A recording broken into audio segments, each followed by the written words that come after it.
सार्वभौम समाजवादी धर्मनिरपेक्ष लोकशाही गणराज्य घडवण्याचा व त्याच्या सर्व नागरिकांना सामाजिक आर्थिक व राजनैतिक न्याय विचार अभिव्यक्ती विश्वास श्रद्धा व उपासना यांचे स्वातंत्र्य दर्जाची व संधीची समानता निश्चितपणे प्राप्त करून देण्याचा आणि त्या सर्वांमध्ये व्यक्तीची प्रतिष्ठा व राष्ट्राची एकता आणि एकात्मता यांचे आश्वासन देणारी बंधुता प्रवर्धित करण्याचा संकल्पपूर्वक निर्धार करून आमच्या या संविधान सभेमध्ये आज दिनांक 26 नोव्हेंबर 1949 रोजी याद्वारे हे संविधान अंगीकृत आणि अधिनियमित करून स्वतः प्रार्थार्पण करीत आहोत. बोला वंचित बहुजन आघाडीचा, अरे वंचित बहुजन आघाडीचा.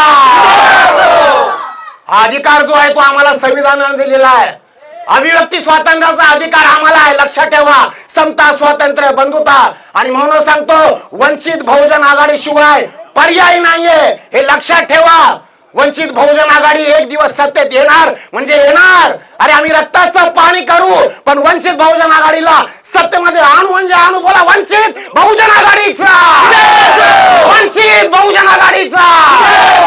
अरे रक्तात पेटलेल्या अग्नी सूर्यानो, रक्तात पेटलेल्या अग्नी सूर्यानो, आज ही तुमची आई बहीण विटंबली जाते. हाटातून कोरभर भाकरी आणि पसाभर पाणी यांचा अट्टहास केलास तर फिरवला जातो नांगर. आज ही घरादारावरून चिंकातले हात सळसळलेत तर छाटले जातात. आज ही नगरातून अरे ती पहा मातीची अस्मिता आभाळभर पसरली आणि आता माझ्या यातनांनी आंबेडकर नावाच्या माध्यमातून जिंदाबादची गर्जना केली आहे. चला चला वंचित बहुजन आघाडीच्या प्रत्येक उमेदवाराला विजयी करत चला. बोला वंचित बहुजन आघाडीचा.